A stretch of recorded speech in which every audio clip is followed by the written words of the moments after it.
ഇടുക്കി തൊട്ടിയാർ ജലവൈദ്യുത പദ്ധതി ഈ മാസം 28-ന് നാടിന് സമർപ്പിക്കുമെന്ന് വൈദ്യുതി വകുപ്പ് മന്ത്രി കെ കൃഷ്ണൻകുട്ടി വാർത്താസമ്മേളനത്തിൽ അറിയിച്ചു. മുഖ്യമന്ത്രി പിണറായി വിജയൻ പദ്ധതിയുടെ ഉദ്ഘാടനം നിർവഹിക്കും.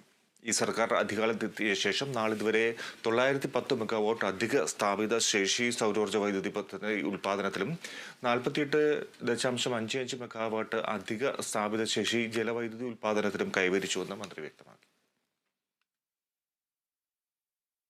40 മെഗാവാട്ട് ശേഷിയുള്ള തൊട്ടിയാർ ജലവൈദ്യുതി പദ്ധതി ഈ മാസം 28-ന് നാടിന് സമർപ്പിക്കുമെന്ന് വൈദ്യുതി വകുപ്പ് മന്ത്രി കെ കൃഷ്ണൻകുട്ടി ചിത്തിരപുരത്ത് വാർത്താസമ്മേളനത്തിൽ പറഞ്ഞു.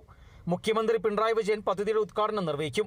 60 മെഗാവാട്ട് ശേഷിയുള്ള പള്ളിവാസൽ ജലവൈദ്യുതി പദ്ധതിയും ഉടൻ കമ്മീഷൻ ചെയ്യാൻ സാധിക്കും. 2010-ൽ 100 മെഗാവാട്ട് ശേഷിയുള്ള കുറ്റിയാടി പദ്ധതി പൂർത്തിയാക്കിയ ശേഷം സംസ്ഥാനത്ത് ആദ്യമായാണ് മൊത്തം 100 മെഗാവാട്ട് ശേഷിയുള്ള 2 പദ്ധതികൾ പൂർത്തിയാക്കുന്നത്.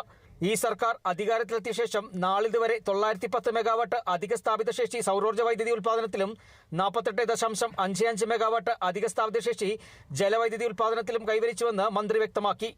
ഈ സർക്കാർ അധികാരത്തിൽ വന്നതിന് ശേഷം നാളിതുവരെയായി 910 മെഗാവാട്ട് അധിക സ്ഥാപിത ശേഷി സൗരോർജ്ജ വൈദ്യുതി ഉൽപാദനത്തിലും 48.55 മെഗാവാട്ട് അധിക സ്ഥാപിത ശേഷി ജലവൈദ്യുതി ഉൽപാദനത്തിലും കൈവരിച്ചു.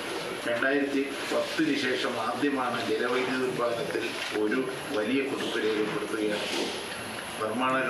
നിർമ്മാണം മന്ദഗതിയിൽ പുരോഗമിച്ചുകൊണ്ടിരുന്ന 40 മെഗാവാട്ട് ശേഷിയുള്ള തൊട്ടിയാർ ജലവൈദ്യുതി പൂർത്തീകരിച്ചു. ഈ മാസം 28-ന് ബഹുമാനപ്പെട്ട മുഖ്യമന്ത്രി പിണറായി വിജയൻ പദ്ധതി രാഷ്ട്രത്തിന് സമർപ്പിക്കുകയാണ്. നിർമ്മാണം തുടങ്ങി 15 വർഷത്തിന് ശേഷമാണ് തൊട്ടിയാർ പദ്ധതിയുടെ ഉദ്ഘാടനം നടക്കുന്നത്.